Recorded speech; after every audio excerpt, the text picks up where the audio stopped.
Perfecto.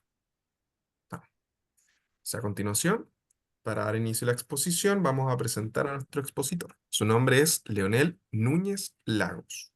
Es psicólogo, magíster en Psicología Clínica de la UAI, postítulo en Psicología Clínica Estratégica Sistémica para adultos en CAPSIS, psicoterapeuta formado como supervisor clínico sistémico ICHTF.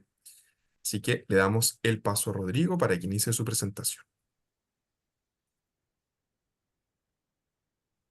Hola, muy buenas noches. Un gusto de saludarles a todos y a todas. Un gusto también para todos aquellos y aquellas que he tenido el gusto y el placer de haber compartido enseñanza, trabajo y bueno, con todos también el arte de esta profesión tan hermosa y a veces tan compleja, ¿no? Pero bienvenidas y bienvenidos. Hoy día, bueno, saludar a todos y muchas gracias por todos los saludos que he visto por ahí en el chat. Son hartos años dedicados y bien, bienvenidas y bienvenidos. Hoy día nos convoca un tema bien especial y quiero compartir con ustedes entonces desde la presentación que tengo acá, que es muy simple, pero para que vayamos compartiendo también la información que está allí. ¿Ok? Vamos a tener al final de la presentación del seminario algún espacio de preguntas, como nos comentó nuestro querido anfitrión, y desde ahí vamos a poder entonces conversar tal vez un poquito más. Bienvenidas y bienvenidos. Entonces, estamos aquí para conversar y compartir sobre este tema, que es un tema no menor, el tema de la ansiedad y el estrés. Es un tema que preocupa y que es muy central en nuestras consultas. Si ustedes se dedican a la psicología clínica, se habrán dado cuenta de la gran cantidad de pacientes que se nos presentan con estos cuadros, ¿sí? La ansiedad y el estrés son uno de los temas más recurrentes en las consultas psicológicas de hoy. De hecho, algunos indicadores que tenemos nos muestran eso, ¿no?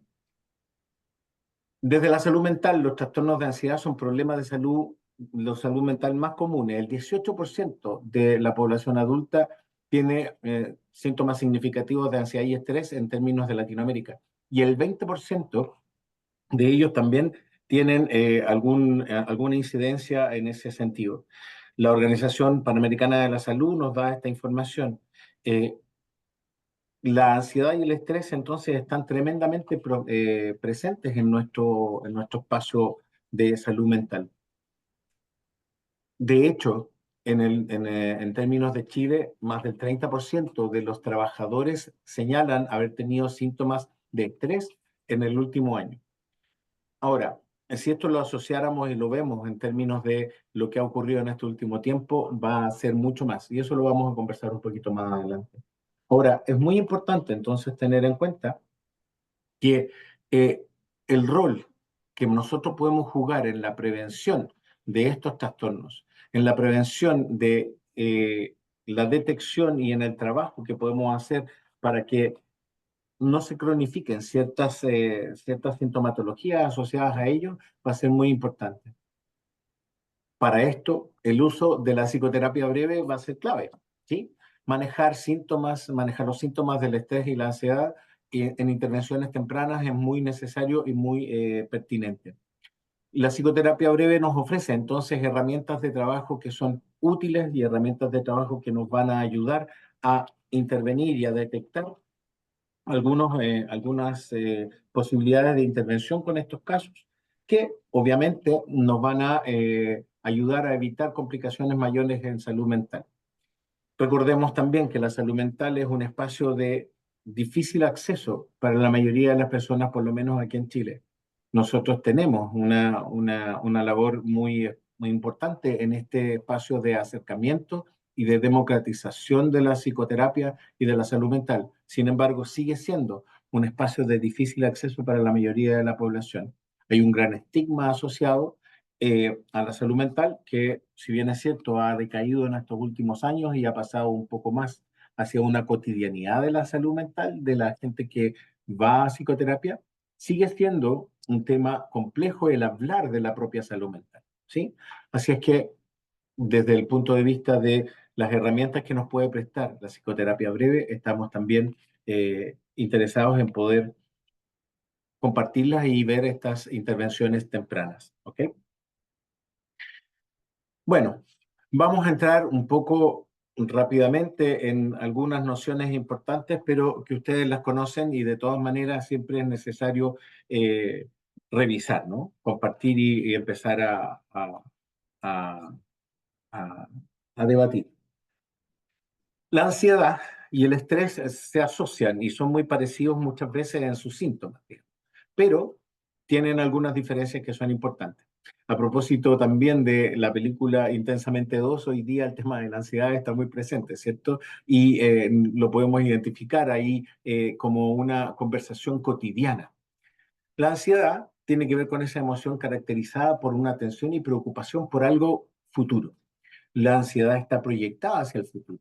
La ansiedad está puesta en un miedo o temor frente a situaciones que no han llegado todavía y que de alguna manera nos plantean una tensión y pensamientos de preocupación que pueden llevar incluso a cambios físicos, como aumento de la presión arterial, como aumento de las palpitaciones, etcétera, etcétera, que también están puestos en una respuesta anticipatoria a una amenaza futura, ¿sí? Ya sea real o no.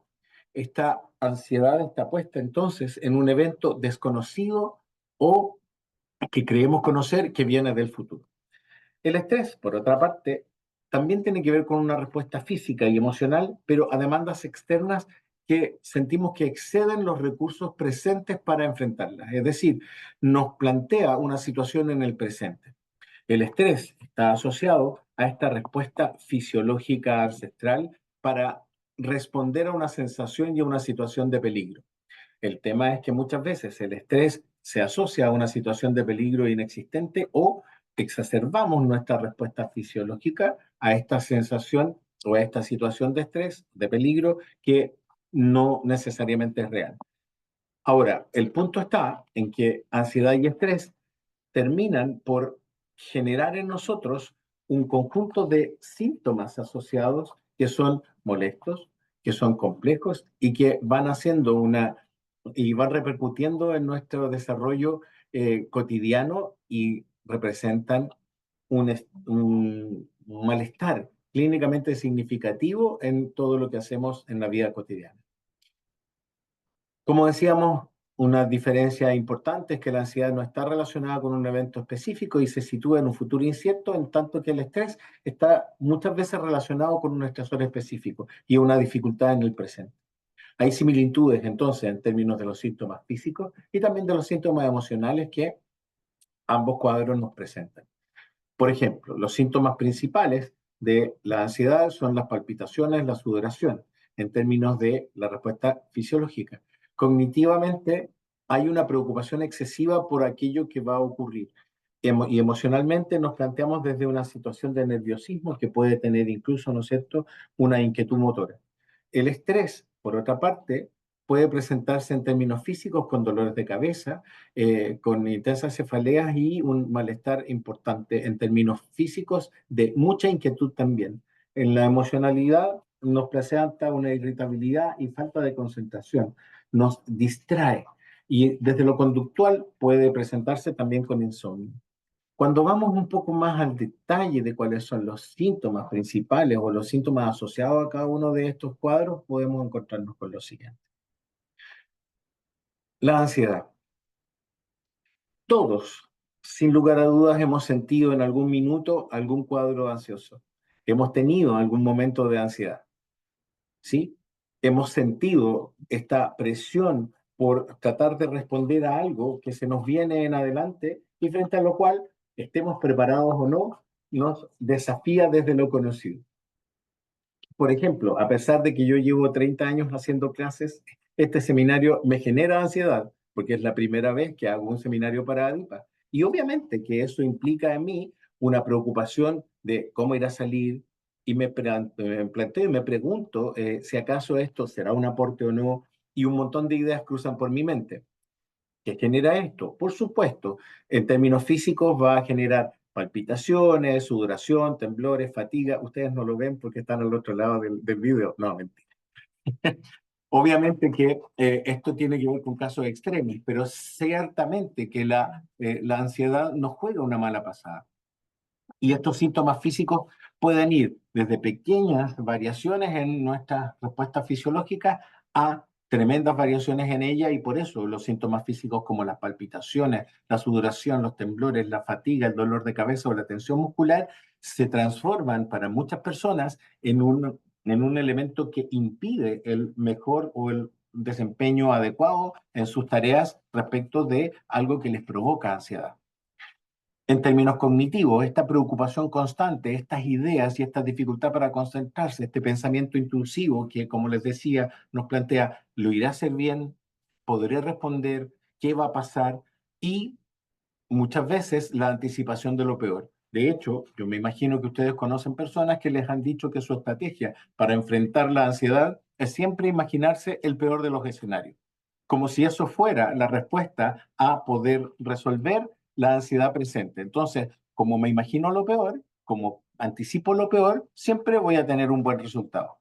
Pero lamentablemente no es una buena idea frente a la ansiedad, porque nos sitúa siempre en un cuadro ansioso. Y emocionalmente, por supuesto, tenemos también ciertos síntomas que nos van a plantear miedo o pánico, que es uno de los problemas que se pueden derivar de una ansiedad maltratada o claro, o no trabajada, la irritabilidad, inquietud y la sensación de estar siempre al borde de un colapso. La sensación de estar siempre al borde también de que algo malo va a ocurrir. Esta sensación de imposibilidad de control personal y del entorno, ¿sí? Pero sobre todo de esta sensación de estar al borde de un colapso casi personal, ¿no? Todos estos síntomas de la ansiedad nos llevan a pensar, obviamente, que muchas de las personas que acuden a nuestra consulta o que buscan apoyo psicológico es porque han pasado por todas estas sensaciones, por todos estos síntomas, sin poder encontrar respuesta a ellos en la vida cotidiana. ¿Sí? Los primeros en darse cuenta no necesariamente son nuestros pacientes. Como sabemos comúnmente, muchas veces los primeros en darse cuenta de estos síntomas son aquellos que nos rodean. Es decir, aquellos que nos van diciendo que estamos irritables, que estamos en este rumiar constante o que estamos continuamente planteando ideas catastróficas sobre el futuro. ¿Sí? Entonces, los síntomas de la ansiedad están aquí presentes, pero no necesariamente somos inmediatamente conscientes de ellos. Los podemos sentir, los podemos vivenciar, los podemos padecer, pero a veces son otros los que nos ayudan a darnos cuenta respecto de estos malestares. Por otra parte, el estrés también tiene síntomas asociados físicos, cognitivos y conductuales. Desde el punto de vista físico, el estrés sostenido va a generar en nosotros fatiga. Si bien es cierto, el estrés nos entrega inicialmente un estado de alerta y de rendimiento, es decir, nos entrega elementos propios para poder seguir y salir y seguir adelante, prontamente, cuando se sostiene durante el tiempo, nos lleva a fatiga, a problemas para dormir que pueden tener con hipersomnia o insomnio, a dolores de estómago, dado que nuestro sistema gástrico es uno de los primeros en funcionar respecto de nuestros sistemas ansiógenos o del estrés. Dolores musculares debido a la tensión que genera también el estrés como un estado de alerta constante y permanente, y los problemas digestivos como ya lo había señalado. En términos cognitivos, tenemos una irritabilidad o la sensación de agobio continuo y constante. Es decir, todo nos abruma. Pareciera ser que cualquier problema, cuando estamos en una situación de estrés, cualquier problema, por mínimo que sea, nos colapsa o nos derrumba. No podemos soportar más situaciones problemáticas. Y por lo tanto, algo que podría ser simple y sencillo, viene a desarmar toda la situación o todo el manejo o especie de control que queremos llevar. Hay mucha tristeza y esto también es complejo e importante porque un cuadro de estrés mal manejado nos puede llevar a un cuadro depresivo importante. Y ansiedad, por supuesto, como síntoma del estrés, que al no poder manejar nuestro presente, empezamos a temer sobre nuestro futuro. Conductualmente, el estrés, precisamente por las características que hemos mencionado anteriormente, nos puede llevar a un aislamiento social. Dado que estamos irritables, agobiados y en un espacio de tristeza, no queremos contacto con el mundo y tratamos de distanciarnos de él. Hay cambios en el apetito que tienen que ver con mayor ingesta o menor ingesta de alimentos. El uso de alcohol o drogas precisamente para poder enfrentar estas situaciones y estas problemáticas fisiológicas o estos síntomas, y lo que también es un problema y que nos hace confundir de pronto también cuadros de estrés con otros cuadros, como el TDA, por ejemplo, la procrastinación o evitación de los temas a tratar, ¿sí? Dado que pensamos que no, al no tener control o al ser tremendamente invasivos para nosotros, los vamos dejando de lado y tratamos de enfrentarlos de una manera diferente.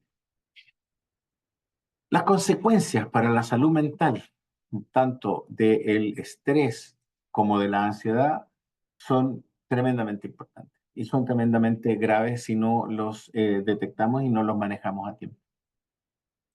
Los trastornos de ansiedad pueden transformarse en trastornos de pánico. Y sabemos bien que los trastornos de pánico son situaciones que tienden a generar alarma y una respuesta fisiológica importante en nuestros pacientes o en las personas que consultan o que los padecen. Termina entonces el trastorno de pánico requiriendo la intervención psiquiátrica y la intervención psicofarmacológica en muchas de las oportunidades, ¿sí? En un trastorno, o sea, en un proceso que termina por ser bastante más largo y bastante más sostenido en el tiempo, que debilita también, por supuesto, la respuesta o la posibilidad de intervenir de manera más eficaz y eficiente si lo tratáramos a tiempo. La depresión, por supuesto, la depresión que está dentro de de los trastornos recogidos en el auge o en el GES, también podría ser un derivado de una ansiedad o de un estrés no tratado a tiempo. Las parasomnias o los problemas del sueño, también el abuso de sustancias en términos de poder sentir una especie de manejo frente a estos cuadros, y obviamente enfermedades físicas que se empiezan a desarrollar a partir de el dificultoso manejo de los síntomas asociados a estos cuadros, como por ejemplo enfermedades cardíacas, diabetes o trastornos de la digestión, y que finalmente también derivan en una salud deteriorada en términos amplios desde la perspectiva de lo médico y no solo desde lo de la salud mental.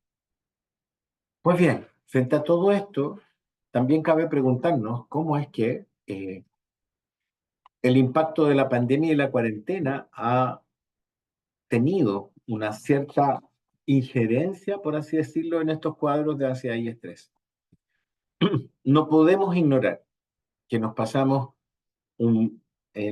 casi 2 años, ¿no es cierto?, frente a una situación absolutamente inédita y completamente desconocida para la mayoría de nosotros. Es decir, no había habido nunca del modo en que lo vivimos un cuadro que pusiera a todo el mundo en la situación en la que estuvimos, donde todos los días, mediante la visión de la televisión y de los medios de comunicación de masa, veíamos cómo aumentaban la cantidad de fallecidos, la cantidad de infectados, y se hacían las tremendas recomendaciones de las cuales vivimos, digamos. Estuvimos encerrados y en cuarentena durante largos meses, y los resultados de ese proceso hoy recién se podrían estar viendo en nuestros espacios clínicos y también en nuestros espacios laborales generales, no solo en los espacios de salud mental. El 40% de los chilenos reportaron después de la pandemia y la cuarentena un aumento de la ansiedad. Recordemos, a la ansiedad, al ser un cuadro que está planteado en un miedo sobre el futuro eh, y sobre algo desconocido, resulta que el COVID era para nosotros en algún minuto una enfermedad tremendamente desconocida y sobre la cual teníamos poco manejo. Por otra parte, los mecanismos de defensa que podíamos tener respecto de esta enfermedad, que eran las vacunas, también estaban rodeadas de un halo de misterio, digamos, ¿sí?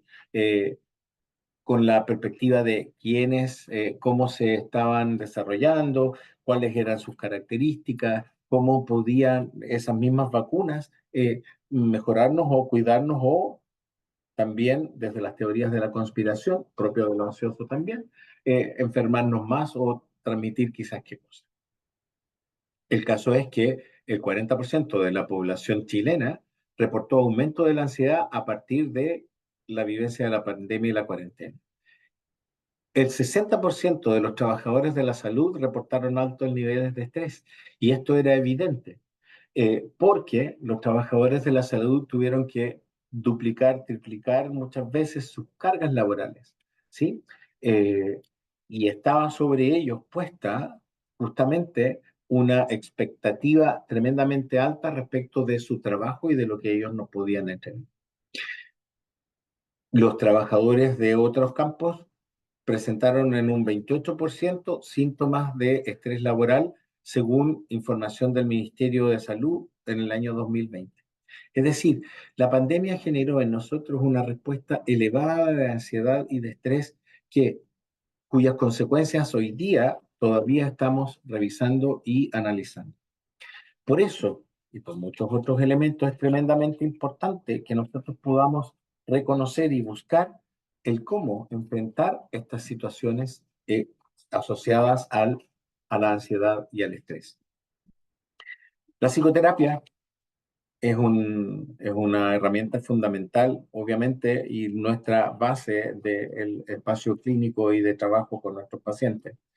Para poder realizar la psicoterapia, obviamente también nosotros vamos a utilizar ciertas herramientas que son básicas, comunes, amplias y que uno podría decir están en la base de todos los enfoques. Sin embargo, quisiera hoy día detenerme en algunos elementos, en una descripción muy general de algunos acompañamientos desde la psicoterapia breve para la ansiedad y el estrés. Esto pensando en que ustedes conocen muchos de estos elementos y solo reforzar la idea de que están siempre a la mano. Hay algunos que son tremendamente básicos y conocidos y tal vez otros que puede que los conozcamos menos, pero vamos a tratar de mencionar algunos de ellos para que puedan estar dentro de nuestro repertorio, al menos de recuerdo. ¿Ok? Uno de los elementos que empezó a surgir junto con la pandemia fue, además de la atención a través de Zoom, ¿sí? Y de que nosotros los psicólogos pudimos pensar en que podíamos atender en términos de salud mental, aun cuando esto era un proceso bastante conocido en otros países, podíamos atender a nuestros pacientes vía online. Pero otro de los elementos que empezó a circular con mayor profusión fueron los de los primeros auxilios psicológicos y uno de los manuales que ha aportado bastante a este respecto fue el manual ABCDE de la Pontificia Universidad Católica.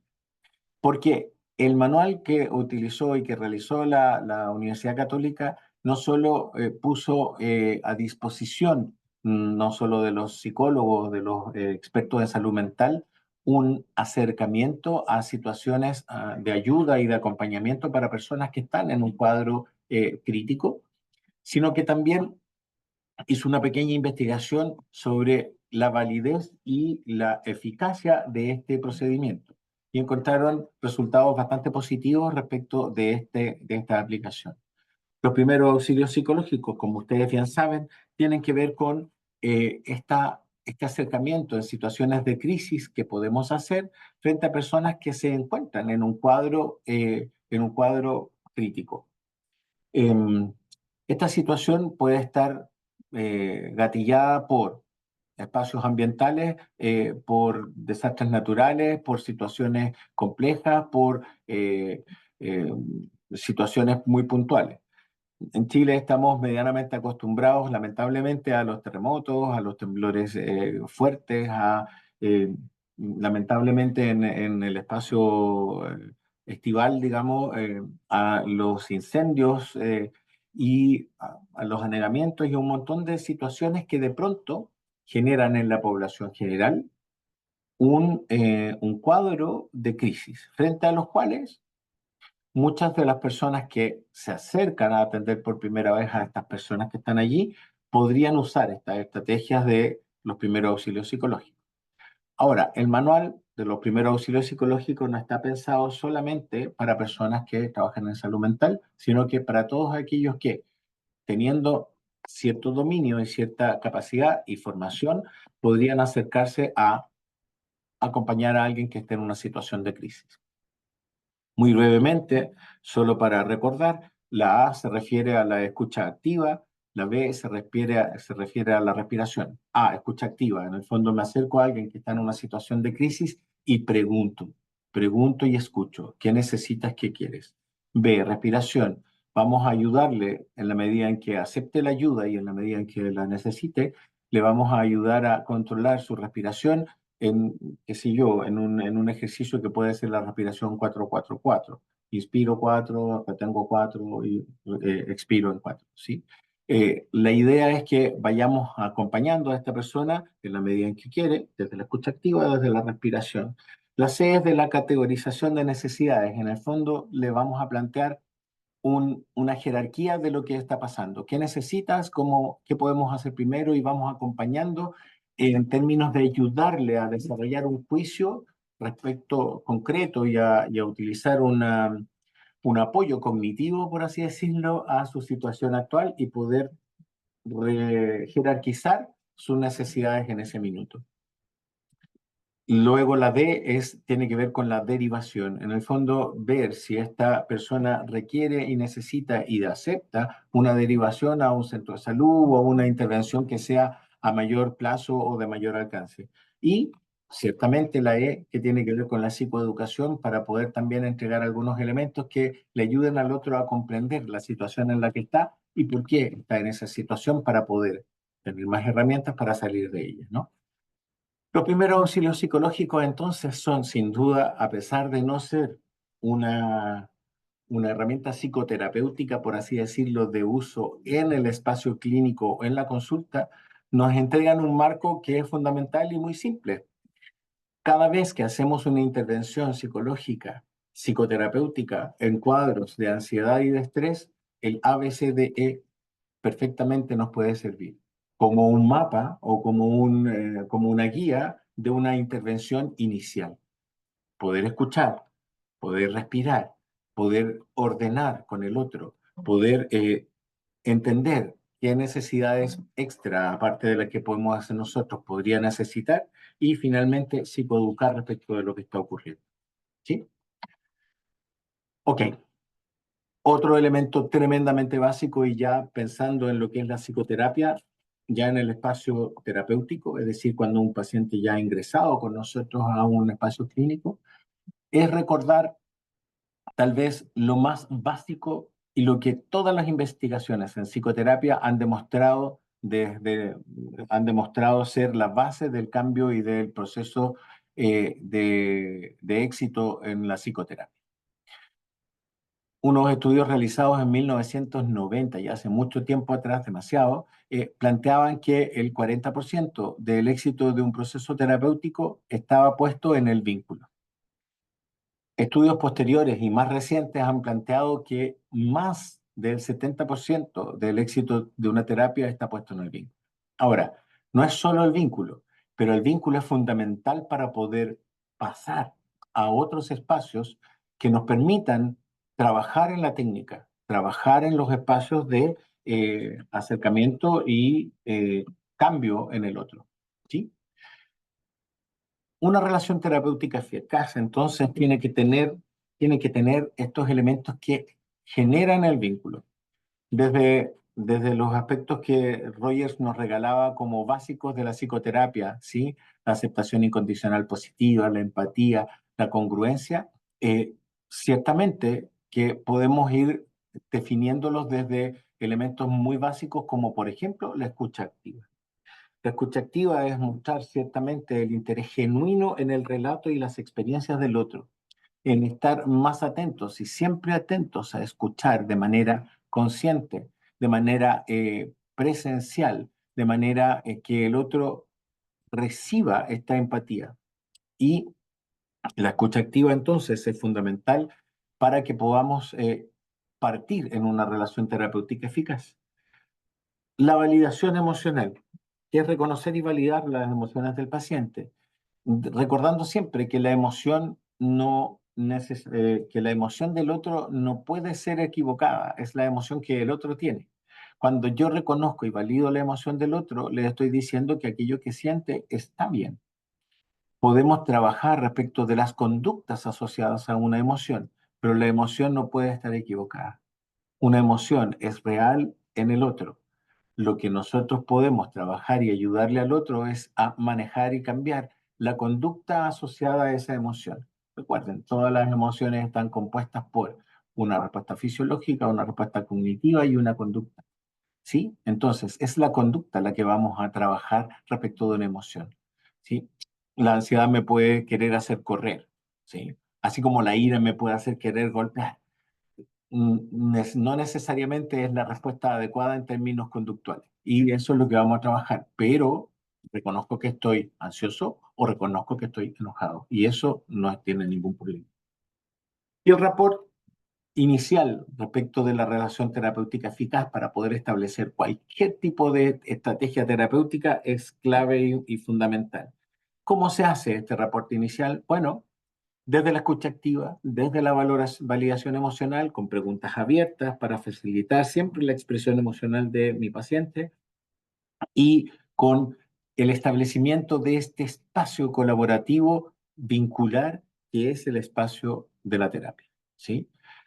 Con la confidencialidad, con todos los elementos claves y básicos que nosotros conocemos bien, que están allí presentes para poder establecer cualquier espacio de técnica que podamos plantearnos con posterioridad.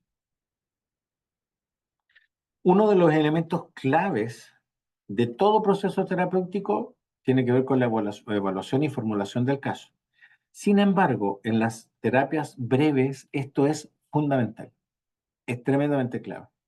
¿Sí? Es tremendamente clave y aunque parezca simple o demasiado evidente, muchas veces lo olvidamos. Tener claridad respecto de qué es lo que estamos haciendo y qué vamos a hacer eh, en términos de la terapia es muy importante. Y para eso tenemos que en nuestra entrevista clínica hacer una evaluación clara de lo que le pasa a nuestro paciente. En general, yo suelo señalar que en el proceso de evaluación y formulación del caso, yo me hago 4 preguntas, ¿sí? Con quienes he tenido la oportunidad de compartir clases, ya me lo han escuchado más de alguna vez, pero me parece importante también compartirlo con ustedes. 4 preguntas que me hago fundamentalmente respecto de cualquier caso que yo vaya a tratar. La primera pregunta es, ¿quién es mi paciente? Y cuando digo quién es mi paciente, me pregunto por temas que van desde los datos básicamente normados o numerales, digamos, nombre, edad, dónde vive, aquello que podríamos cuantificar, ¿sí? Pero va una segunda pregunta también. No me basta solo con saber quién es mi paciente. Quiero también saber cómo es mi paciente. Y esa es mi segunda pregunta. Juan, 17 años. Perfecto, yo me puedo hacer una idea de Juan a los 17 años. Pero Juan a los 17 años es un Juan particular y por lo tanto, cuando me pregunto cómo es mi paciente, en esta entrevista clínica voy resolviendo datos y forma en que se relacionan estos datos. Es decir, primera pregunta, ¿cómo es? Segunda pregunta, primera pregunta, perdón, ¿quién es? Y segunda pregunta, ¿cómo es? ¿Quién es y cómo es? Esto me entrega una idea del otro. Y ojo, que en esto ni siquiera todavía me he preguntado qué le pasa, porque esa es la tercera pregunta. ¿Qué le pasa a mi paciente? ¿Cuál es su problema? ¿Cuál es no solo su historia, sino que la historia de Juan ya me la pregunté antes, cuando me pregunté quién era y cómo era? La historia de su problema. ¿Qué le pasa? ¿Cuál es su situación? ¿Qué le trae acá? Y esa tercera pregunta de qué le pasa, que también podría ser cuantificada desde los síntomas. No duermo, estoy tremendamente ansioso, me preocupa el futuro, bla, bla, bla, bla, bla. no me basta solo con eso, sino que también quiero saber cómo le pasa lo que le pasa.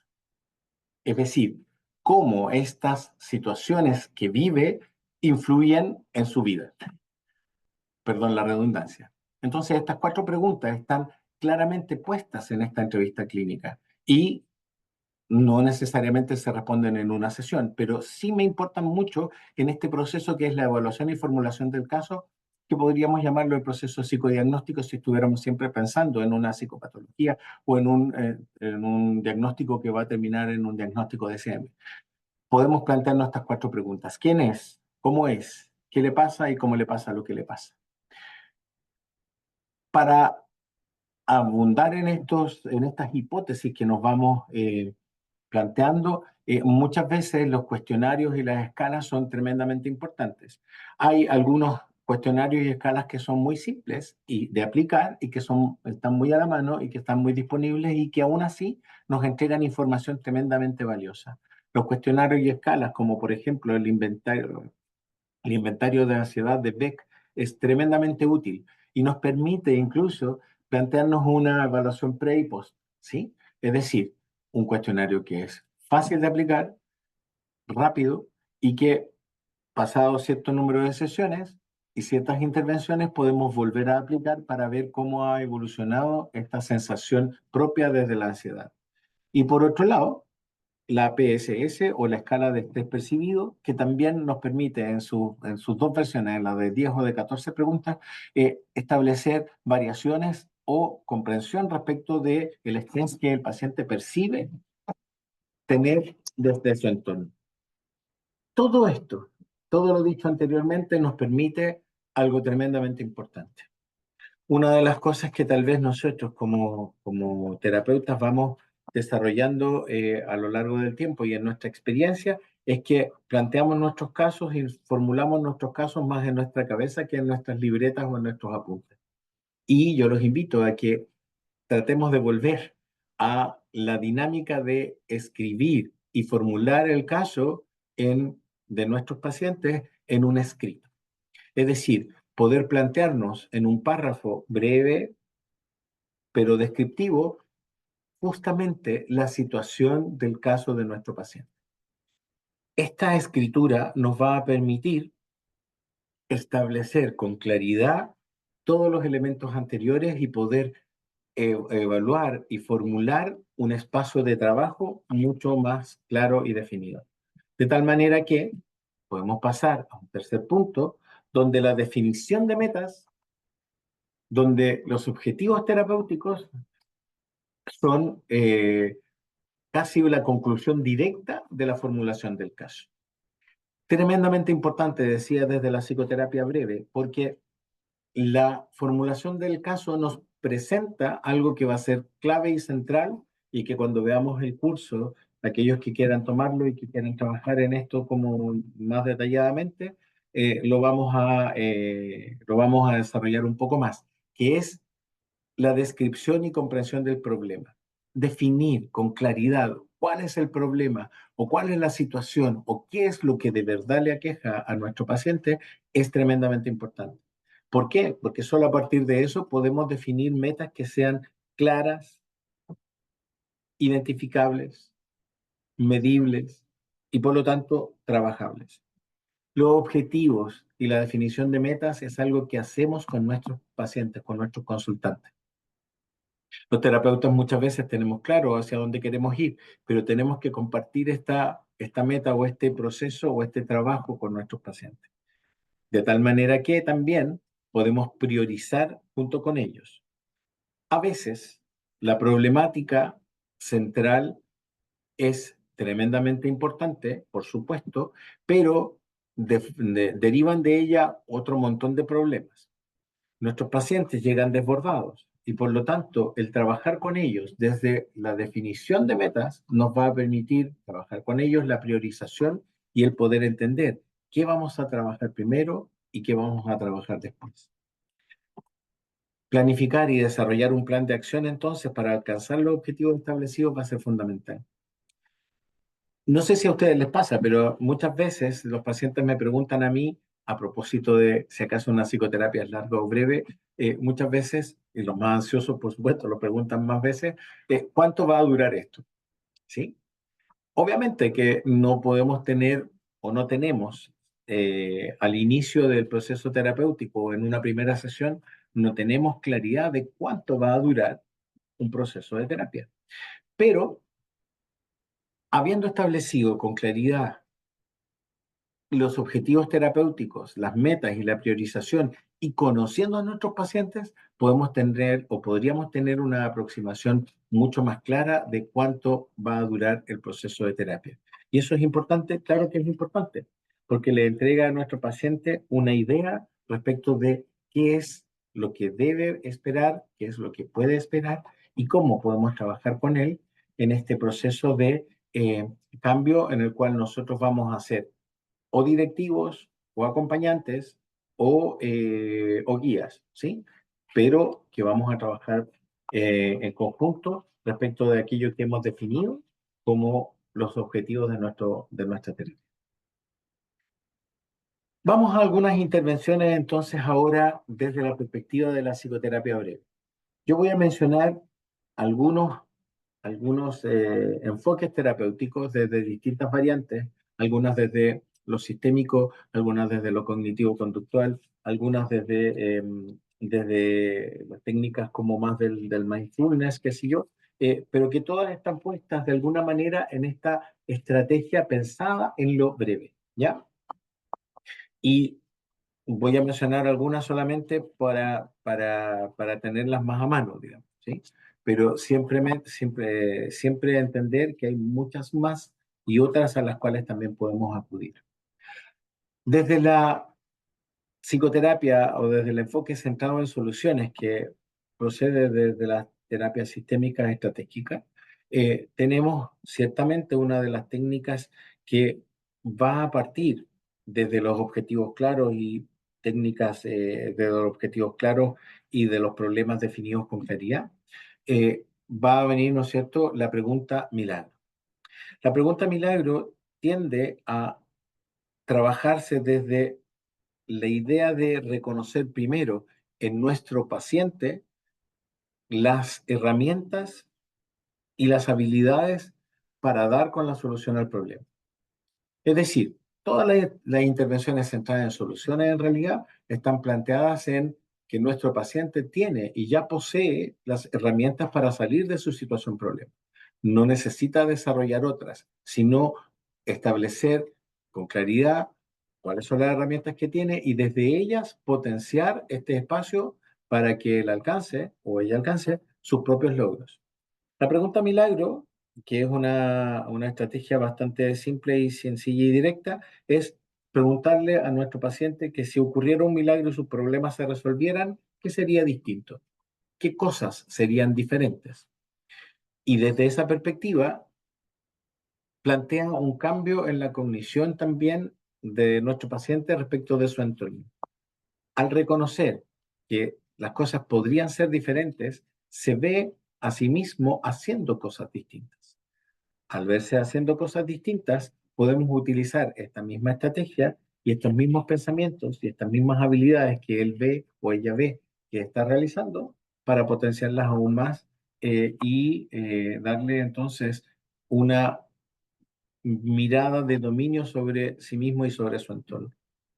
El escalamiento. El escalamiento tiene que ver con una técnica muy sencilla también y muy directa, vamos a explicarla en términos generales también, que tiene que ver con pedirle al paciente que evalúe su situación en una escala de 1 a 10, ¿sí? Y ver, según el espacio en el que se sitúe, entre 1 y 10, siendo el 10 con todo más resuelto y el 1 con todo menos resuelto, el cómo puede ir pasando peldaño a peldaño en esta situación de ir resolviendo ciertos elementos para avanzar en este caso. Y por último, una de las intervenciones centradas en soluciones más conocidas también es la identificación de excepciones. Cada vez que tenemos un problema, y todos nosotros, cada vez que hemos tenido un problema, pensamos que este problema es siempre. Y llevamos la idea que siempre me pasa esto, o siempre estoy en lo mismo. Cuando yo me pregunto cuándo ha sido diferente, Cuando le pregunto a mi paciente si acaso siempre ha sido así y cuestiono el siempre y le pregunto, ¿nunca ha sido distinto? ¿No ha habido alguna vez en que haya funcionado de una manera distinta? ¿Hay alguna vez en que frente a una situación compleja usted no se ha sentido ansioso o no ha trabajado desde el estrés? Cuando mi paciente es capaz de identificar esa situación, ahondo y pongo el foco allí. ¿Cómo fue que lo hizo? ¿Cómo fue que llegó a esa respuesta? ¿Qué pasó cuando utilizó esa estrategia? Y obviamente, desde la terapia centrada en las soluciones, con la máxima de siempre. Si algo funciona, repite. Si algo no funciona, deje de hacerlo. ¿Sí? Dentro de las técnicas cognitivo-conductuales, hay algunas que vamos a también conocer y desarrollar, digamos. Por ejemplo, la reestructuración cognitiva. Las técnicas cognitivo-conductuales son tremendamente efectivas para el manejo de la ansiedad y el estrés, ¿sí? Porque ayudan a las personas a identificar y modificar los patrones de pensamiento que nos han llevado a esta respuesta ansiosa o esta respuesta de estrés. Entonces, una reestructuración cognitiva significa cambiar, identificar y desafiar pensamientos irracionales o negativos o pensamientos que están puestos en nosotros que nos hacen prever, anticipar o sostener una respuesta o una creencia frente al mundo, a las situaciones o a nuestras conductas que es limitante, gatillante hacia lo negativo. La reestructuración cognitiva es un cambio en el pensamiento, es una forma de desafiar, insisto, estas ideas que teníamos preconcebidas y poner ideas nuevas que nos permitan hacer una mirada diferente y una previsión del futuro que no esté basada, por ejemplo, en la desesperanza aprendida. Ya sabemos lo que es la desesperanza aprendida. El creer que algo no va a resultar nos lleva a dejar de intentarlo porque ya pensamos que no va a resultar. ¿Sí? Si alguno se interesa, hay un cuento muy hermoso respecto de la desesperanza aprendida, que es la del elefante encadenado. Se los dejo ahí para que lo busquen. Es muy bien conocido y es muy bonito. Y tiene mucho que ver con esto que estábamos hablando acá. La exposición gradual. La exposición gradual la hemos conocido muchas veces como la desensibilización sistemática, digamos, ¿sí? Que tiene que ver con esta exposición gradual a situaciones que nos van generando cierta ansiedad y frente a un estímulo ansiógeno vamos dando pequeños pasos para ir como casi como acostumbrándonos a esta ansiedad, ¿sí? Para poder también entender que podemos tener manejo sobre ella. Esto va a cambiar nuestra idea catastrófica de que frente a estas situaciones de ansiedad vamos a perder el control. Y podemos entonces trabajar con ellas en una exposición gradual que se va planificando en el tiempo. Y obviamente las técnicas de relajación. Las técnicas de relajación cognitivo-conductuales más clásicas están puestas en la relajación de Jacobson, en esta respiración diafragmática y en esta relajación muscular progresiva que finalmente nos ayudan a establecer una disonancia en términos de esta actividad mental que nos dice continuamente actívate, actívate, actívate y un cuerpo al cual estamos entrenando para que diga relájate. Esta diferencia hace que nuestro pensamiento ceda al control que tenemos sobre nuestro cuerpo y no al revés, que es lo propio de la ansiedad y el estrés. Algunas técnicas de manejo del estrés desde el mindfulness, ¿sí? Mindfulness que está eh, bastante masificado en este último tiempo, ¿sí? Y que tiene que ver con si pudiéramos resumirlo en dos o tres palabras, digamos, el mindfulness tiene que ver con introducir ejercicios de meditación y de atención plena. El mindfulness es un ejercicio que se propone, por así decirlo, desde la meditación, sin un contenido espiritual religioso, ¿sí? Y que tiene que ver con esta conexión con una espiritualidad, por así decirlo, también como distinta, ¿no?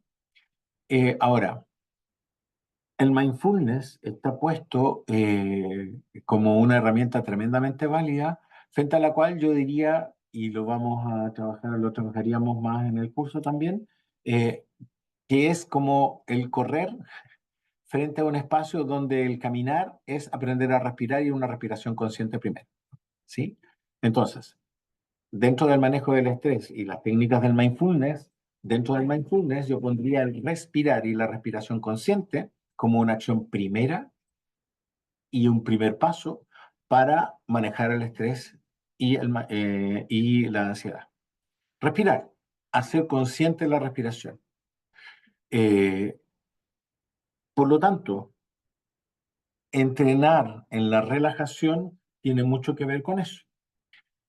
Como lo veíamos antes, las técnicas de cognitivo-conductuales, en la respiración diafragmática y en la relajación muscular progresiva, la respiración y el ser conscientes de nuestro cuerpo y de nuestra vivencia física es muy importante. En un mundo actual donde necesariamente estamos siempre activados y siempre continuamente llamados por el entorno y por lo exterior, poder centrarnos y mirar, sentir, detenernos en nuestro propio cuerpo va a ser tremendamente importante. Y luego, la planificación de actividades. La planificación de actividades también tiene que ver con ayudar al paciente a estructurar su tiempo y actividades para reducir el estrés. Es decir, plantearnos que cada vez que nosotros queremos enfrentar una situación difícil o enfrentar algo en el mundo, si nosotros planificamos y nos anticipamos, nuestra ansiedad va a decrecer. Ahora, anticiparse pensando en aquellas variables que están en nuestro control o en nuestro manejo, entendiendo también que la vida no necesariamente puede ser controlada y no va a ser controlada nunca del todo. Finalmente, la estrategia de abordar problemas que nos propone Labrador, como tiene mucho que ver con la planificación y tiene que ver con una técnica muy clara y muy precisa de Labrador que nos plantea que primero hay que identificar el problema, luego definir y clarificar el problema, generar alternativas frente a él, evaluar esas alternativas, elegir una solución, implementar la solución y evaluar los resultados. Esto siempre yo lo relaciono, tal vez porque tengo cierta edad, con cuando a mí me enseñaban matemáticas y problemas de matemáticas en el colegio. Entonces nos enseñaban el problema de Juan tiene 2 manzanas y Pedro tiene 3 manzanas. ¿Cuántas manzanas tienen entre Juan y Pedro? Y uno rápidamente contestaba 5. Entonces la profesora o profesor nos decía, no, primero, ¿cuáles son los datos? ¿Sí? Luego, ¿qué operación tiene que utilizar? ¿Cómo llegaría al resultado y cuál es el resultado? ¿Sí? Justamente el poder detenernos y poder hacer un análisis más profundo del problema para poder entender nos va a sacar del error muchas veces de dar respuestas desde la ansiedad y desde plantearnos entonces soluciones que a la larga no nos van a resolver. He tratado de darles una panorámica general bien atropellada tal vez a veces y le agradezco mucho la paciencia de lo que podría ser un abordaje desde la psicoterapia breve desde algunos enfoques, desde algunas técnicas de un tremendo problema que es la ansiedad y el estrés. Recuerden, el aumento de la prevalencia de la ansiedad y el estrés, el impacto de la pandemia en la salud mental han sido tremendamente importantes y hoy día estamos tal vez comenzando a ver algunos de esos problemas que se van a cronificar en el tiempo y si no los atendemos con una dimensión clara y con estrategias que sean sólidas, precisas y efectivas, nos van a generar mayores problemas de salud mental de los que ya tenemos. La ansiedad y el estrés tienen parecidos y diferencias y tienen consecuencias para la salud mental tremendamente importantes. Para poder acompañar en psicoterapia, en general, siempre debemos trabajar en la relación terapéutica y el vínculo, tener objetivos y evaluar a nuestro paciente y conocerlo de manera clara. Y para poder establecer entonces intervenciones que nos puedan resolver el problema definido, lo podemos hacer desde varios enfoques desde la psicoterapia breve. ¿Por qué es importante tener este manejo temprano de estos trastornos o de estos cuadros? Porque vamos a prevenir complicaciones importantes para la vida de las personas. Vamos a mejorar la calidad de vida no solo de nuestros pacientes, sino de su entorno. Estos tratamientos son tremendamente eficaces y van a reducir además algo muy importante, que es la reducción del estigma de la salud mental. Y van a tener para nuestros pacientes y para nuestro entorno beneficios socioeconómicos que también son tremendamente importantes. Les agradezco entonces hasta ahora y dejo un espacio abierto por si alguien quiere preguntar algo o compartir algo. Nada, vamos al espacio de preguntas. Bueno, gracias. Perfecto, entonces vamos a ir con, yo tengo aquí primero, a ver, a Cintia Jorquera. Cintia. Hola, Cintia. Hola, profe. ¿Se acuerda Hola. de mí? Usted fue mi profesor Claramente. en la universidad. Sí, claramente que me acuerdo de ti, Cintia. ¿Cómo estás? Muy bien, estimado, muy bien, profesor. Qué Excelente bueno. su exposición. Cada día se convierte en un mejor profesional y eso me enorgullece haberme formado por usted. Muy, muy, Muchísimas muy gracias, Cintia. muy contenta. Le deseo lo mejor y bueno, Cuéntame. todo lo que usted ha aplicado era más para saludarlo y decirle que tiene toda la razón, con toda la razón con lo que ha dicho, porque todo eso lo he aplicado en mi consulta particular ahora. Yo tengo mi Ujú, consulta, gracias a Dios, y practico todas estas tips que usted dio y me ha ido muy ujú. bien. Una de las Súper. mejores psicólogas acá de Coquimbo, porque estoy en Coquimbo ahora viviendo. Muy bien. Excelente, Cintia. Qué bueno y me alegro mucho que estés por allá y qué bueno que estás aplicando esto de la psicoterapia breve también. Un abrazo para Sí, ti. Gracias. un abrazo, profe, un gusto. Chao. Chao. Bueno, vamos a ir con Natalia Toledo. Ya. Ay, Hola, ah, Natalia. perdón, perdón, aquí. ¿No? Es que sí, que le ¿Sí? bajé la mano. No, está Buenísimo. bien. Hola, Hola, Natalia. ¿Cómo ¿se me estás? escucha? Muy Sí, te escucho bien, ¿y usted? perfecto. Muy bien. Qué gusto oírte. Mucho gusto, muchas gracias. Yo tengo una pregunta respecto de las Dime. técnicas que usted nombró, Ujú. porque se ve que son varias y que son de distintos enfoques. Sí. Pero a mí lo que me complica, porque o sea, yo hasta ahora solamente como experiencia tengo mi primer espacio de prepráctica, como ¿Ya? se conoce en la Universidad del Desarrollo. Ujú. Entonces, duró un semestre y no pude Bien. nunca determinar cuándo usar cada técnica, porque obviamente, por ejemplo, en la técnica de exposición gradual, no le Sí. voy a decir al consultante en la primera sesión, después de que me dé su motivo de consulta, ya, pero tienes que exponerte a esto que te está... Claro. Claro, entonces como que en qué momento se usa cada técnica es lo que me complica. Súper. Muchas gracias, Natalia. A ver, te cuento rápidamente. La terapia breve se define como terapia breve una terapia que está planteada inicialmente entre 8 y 12 sesiones, más o menos, ¿sí? Eso en contraste a las terapias extensas que suelen ser como el psicoanálisis que duran años, ¿no es cierto? U otras terapias que pueden tener otras perspectivas, ¿sí? Entre 8 y 12 sesiones estamos hablando entre 3 y 4 meses, ¿sí? Ahora, pensando en eso, recuerda siempre lo que te planteaba hace un rato atrás. Para poder intervenir de manera clara, directa, concreta y eficazmente, yo debo tener claridad en qué le pasa a mi paciente y cómo le pasa. Pero para saber qué le pasa y cómo le pasa, yo me pregunto al menos quién es y cómo es. Por lo tanto, esto que llamamos psicodiagnóstico, que en la universidad siempre nos enseñan entre 4 y 6 sesiones, usted hace el psicodiagnóstico, es algo fundamental. Podemos plantearlo desde lo psicopatológico, pero lo que tenemos que hacer es trabajar en comprender con claridad qué está pasando y cuál es el problema.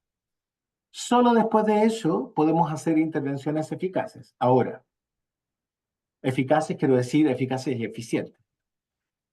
nosotros siempre vamos a estar haciendo una intervención. Cuando yo le pregunto a mi paciente algo y cuando esta pregunta enfoca, desenfoco. Es decir, voy induciendo a mi paciente y le voy diciendo de alguna manera, mira, esto es relevante y esto menos, ¿cierto? Pero Ujú. de verdad, nosotros tratamos de ordenar nuestras intervenciones terapéuticas para aplicar técnicas a partir de la comprensión del problema. Entonces, Natalia, yo puedo darme cuenta en la primera sesión que mi paciente tiene una fobia específica, por ejemplo, ¿sí? O voy a tratar de hacer esta aproximación sistemática o gradual, ¿sí?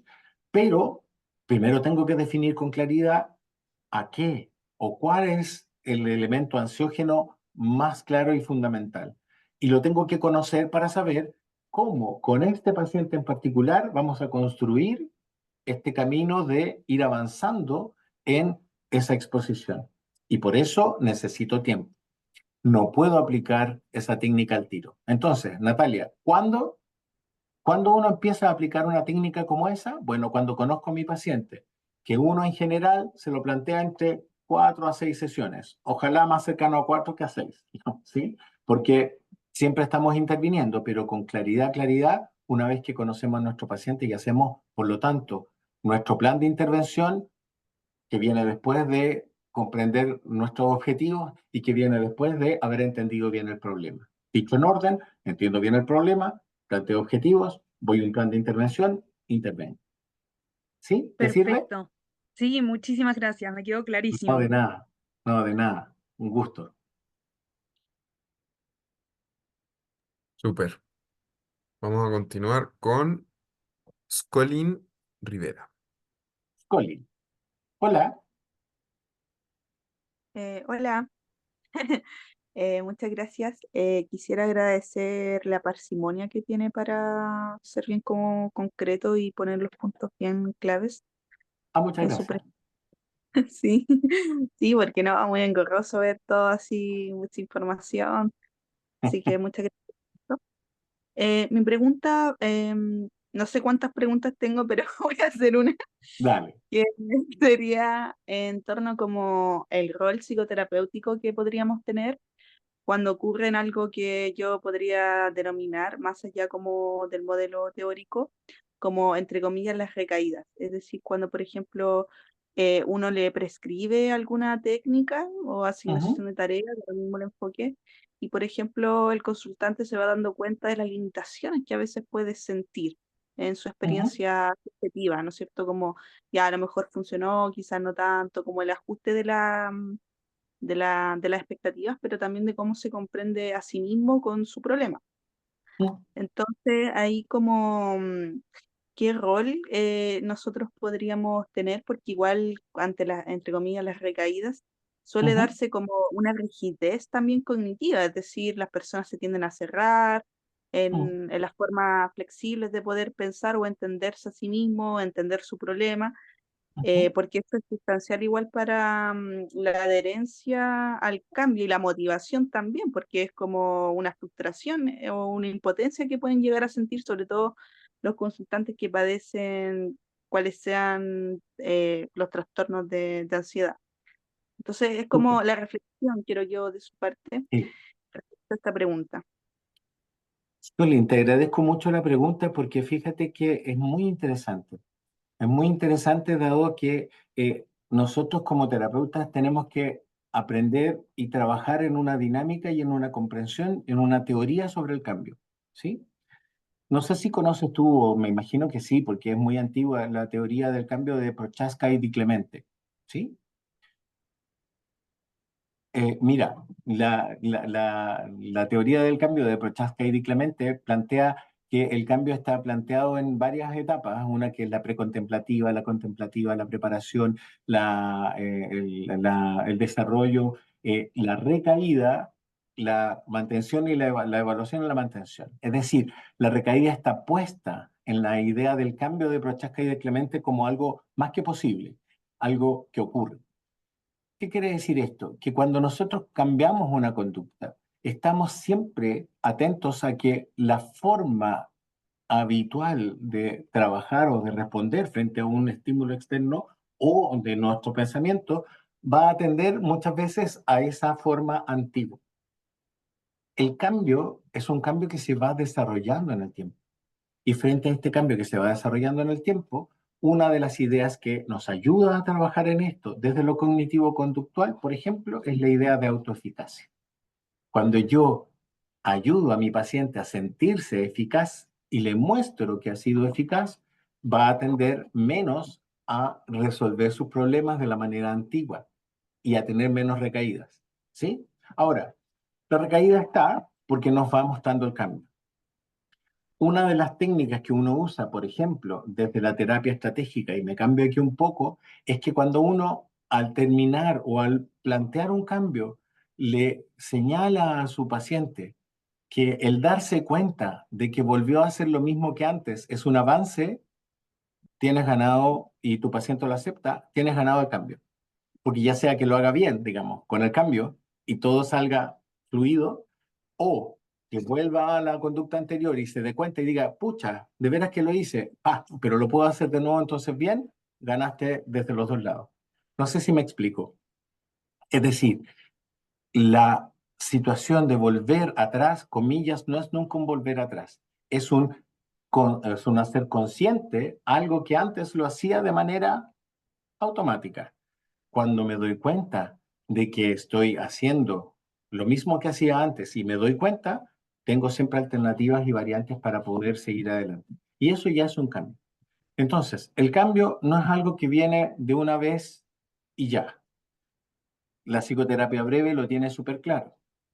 Es breve porque está acotada en el tiempo, pero al mismo tiempo se plantea que debemos reforzar y mantener ciertas pautas o patrones de conducta para que esto se establezca en el tiempo, ¿sí? Desde la psicoterapia estratégica, desde la terapia centrada en soluciones, de hecho, se plantean 4 ciclos al menos exitosos para poder establecer el cambio, ¿ya?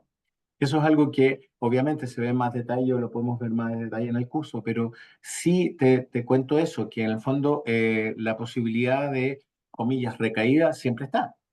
Y la recaída no necesariamente es un problema, sino que también puede ser, si lo tomamos bien y lo trabajamos bien, un elemento positivo para el cambio. ¿Sí? Gracias, Escolín. Ojalá te haya respondido. Ya, sigamos con María Paulina. María Paulina.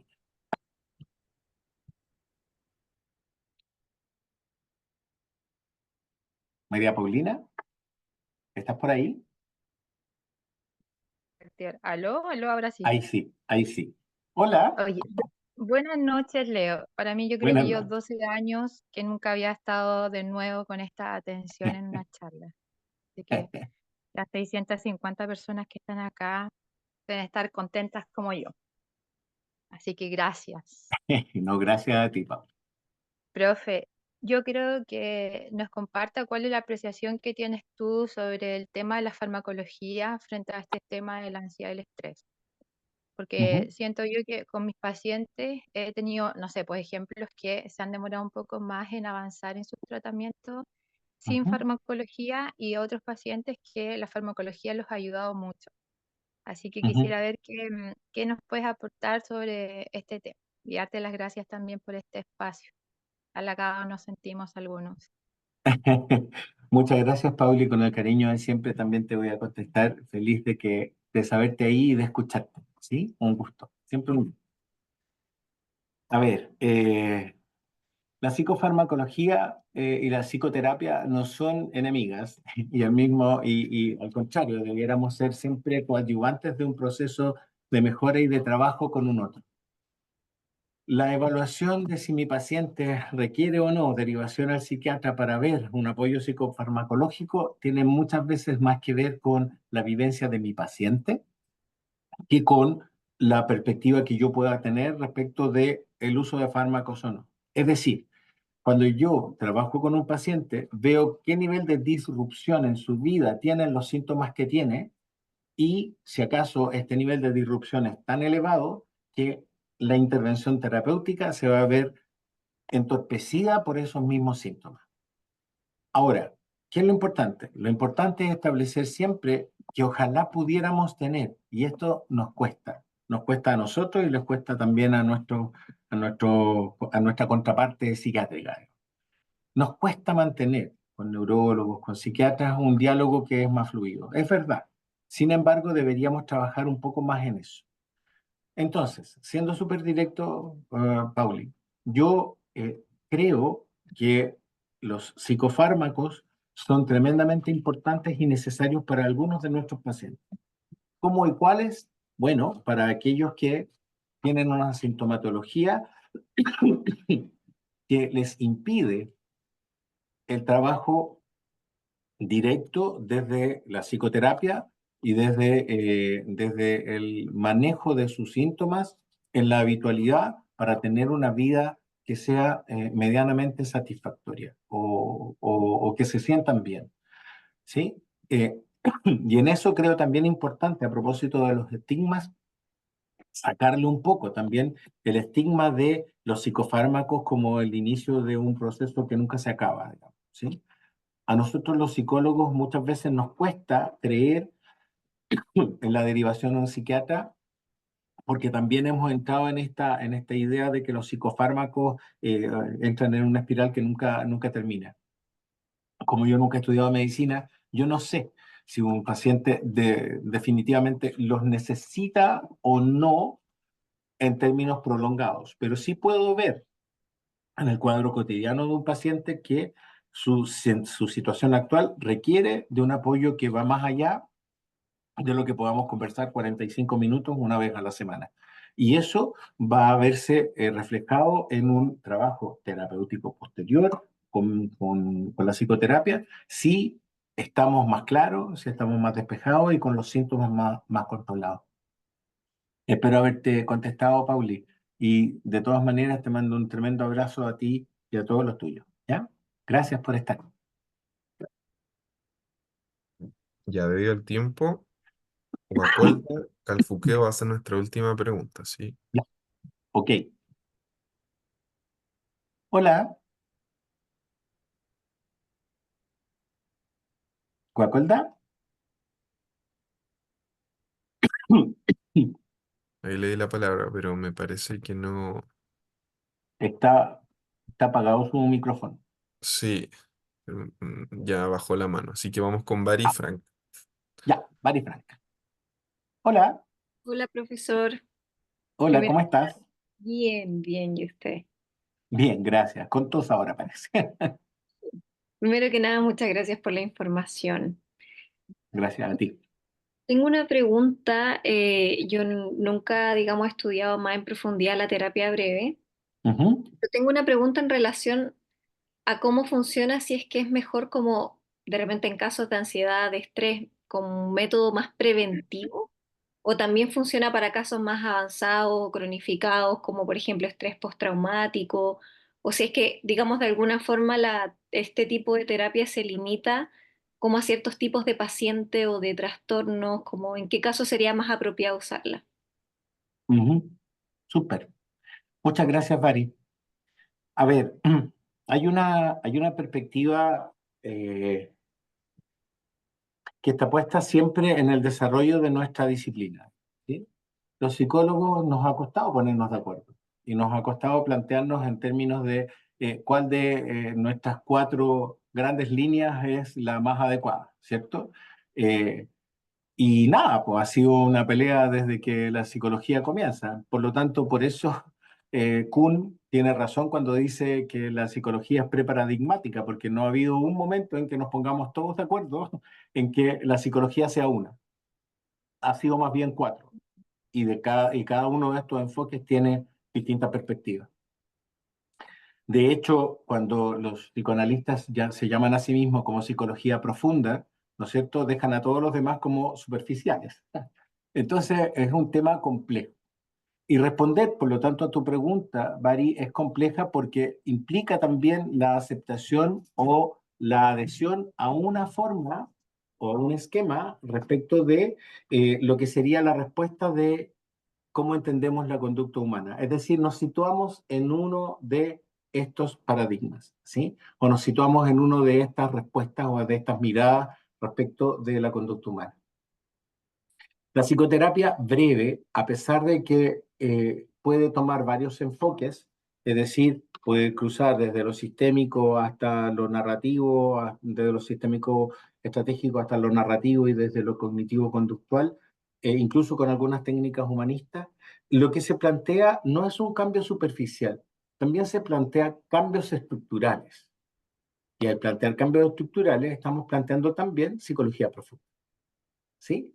Ahora, ¿para qué y para cuándo? Bueno, yo creo que la psicoterapia breve perfectamente sirve para casos intensos, digamos. Ahora, ¿qué es lo que va a ocurrir? Un poco lo que preguntaba María Paulina. Si yo tengo un paciente que está tremendamente desregulado, ¿sí?, en su sintomatología, ningún tipo de terapia, de psicoterapia va a servir si no podemos regular primero una conducta y un estado fisiológico más receptivo al cambio o a la intervención. Por lo tanto, las técnicas de psicoterapia breve yo diría que son viables para todo tipo de situaciones.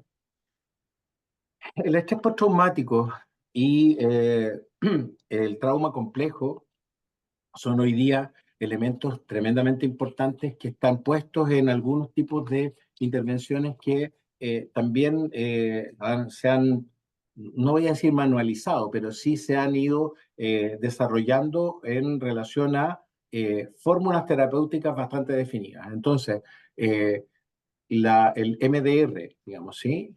Ha sido una perspectiva de trabajo tremendamente importante para el trauma complejo. La DBT para los trastornos límites de la personalidad. Y aún así, digamos, de alguna manera intentan tratar de resumir el proceso terapéutico o llevarlo a un proceso eficaz. Y eso es la base de la terapia breve. Ahora, cierto, la DBT dura 2 años o 1 año y algo, digamos, ¿sí? El programa completo. ¿Sí?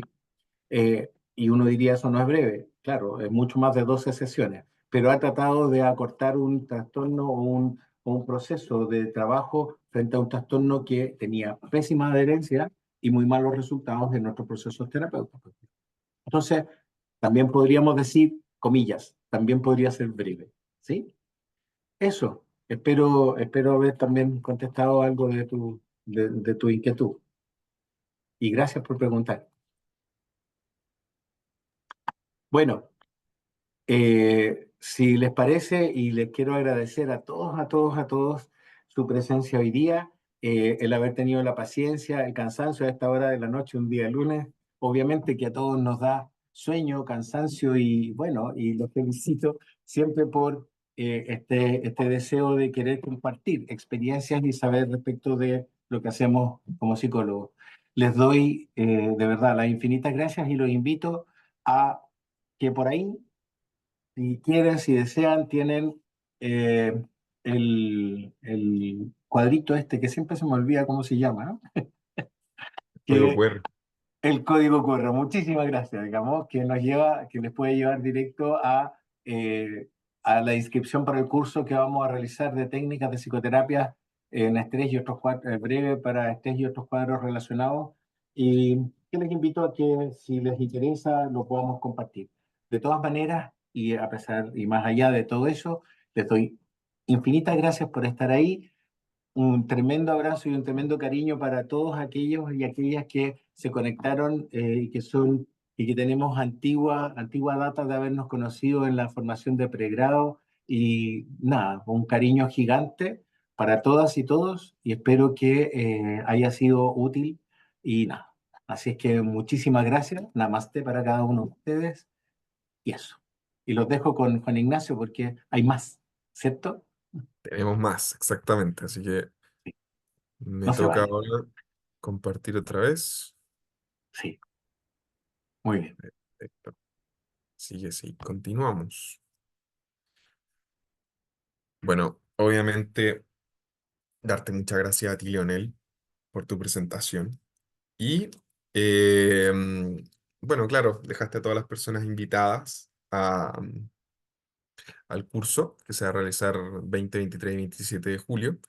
Y para finalizar el seminario vamos a realizar el sorteo. Así que voy a dejar de grabar ahora mismo.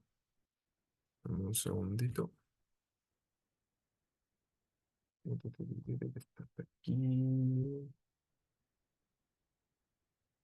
Me dio un lapsus. Dame un segundito.